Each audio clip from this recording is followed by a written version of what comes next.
Welcome to the fairest show on television. We're back in Washington, and first tonight, never underestimate Republicans' ability to screw things up.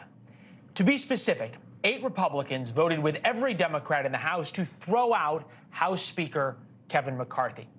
For the first time in American political history, a party threw out its own speaker. For the past half an hour or so, Republicans have now been meeting in a closed-door meeting to figure out what's next.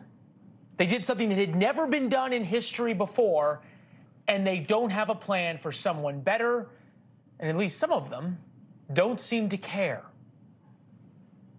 I take no lecture on asking patriotic Americans to weigh in and contribute to this fight from those who would grovel and bend knee for the lobbyists and special interests who own our leadership, who have boo all you want, who have hollowed out this town and have borrowed against the future of our future generations. We'll get back to Matt Gaetz and the speaker fight in a minute, but just to show you what Republicans are giving up, how stupid they can be, let's quickly review things Republicans have going in their favor right now, their political favor. It could not be better for Republicans. The stock market plummeted again today. It's back to around the same levels as May. In fact, the Dow is now in the negative for the year. That's crushed everyone's 401ks. Gas prices continue to stay high, risking another spike in inflation. Interest rates are their highest in more than a decade, making home ownership out of reach for many Americans. We have 250,000+ illegal immigrants coming across our southern border. President Biden's approval ratings hover around freezing, and a vast majority of Americans worry about his age and ability to perform the duties of president. A new poll shows a record high number of Americans trust Republicans to manage the economy over Democrats. Republicans win that by 14 points. It's never been that high. Yet today, Republicans literally jumped off the political equivalent of Banzai Cliff. Banzai Cliff is where so many Japanese committed suicide after U.S. forces captured Saipan in World War II. Moreover, Republicans gave the media they hate, the media they complain about all the time. They gave the media an excuse not to cover all of the issues Americans care about: interest rates, gas prices, grocery payments, mortgage payments. And instead, they are allowing the media to gleefully focus on the incredible stupidity of Republicans. And that'll happen for the next few days. My own reporting shows Republicans have zero plan for replacing Kevin McCarthy. In fact, there are some Republicans talking about voting for McCarthy again, even some who voted against him today. One very senior Republican today described it to me as a circular firing squad.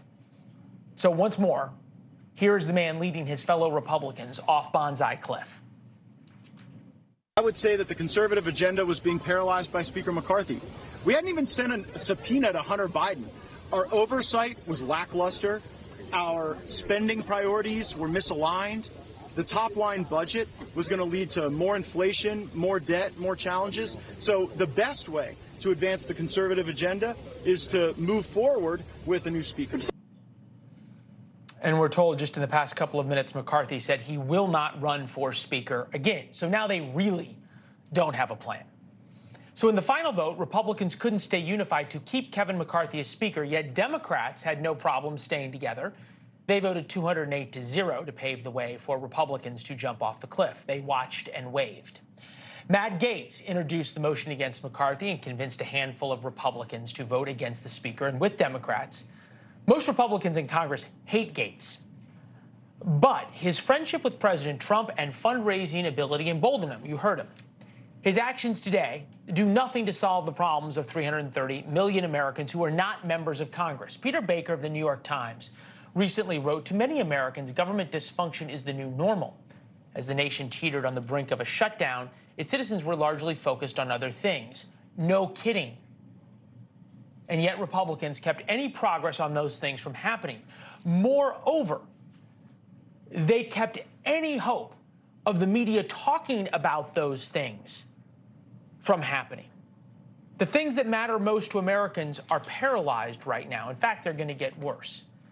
All along the way, Republicans gave enormous political powers to the Democrats all over, wait for it.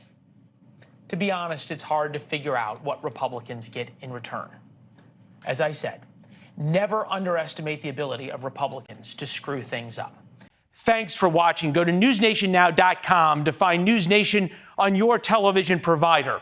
And don't forget to subscribe. Click the red button to get more of NewsNation's fact-driven, unbiased coverage.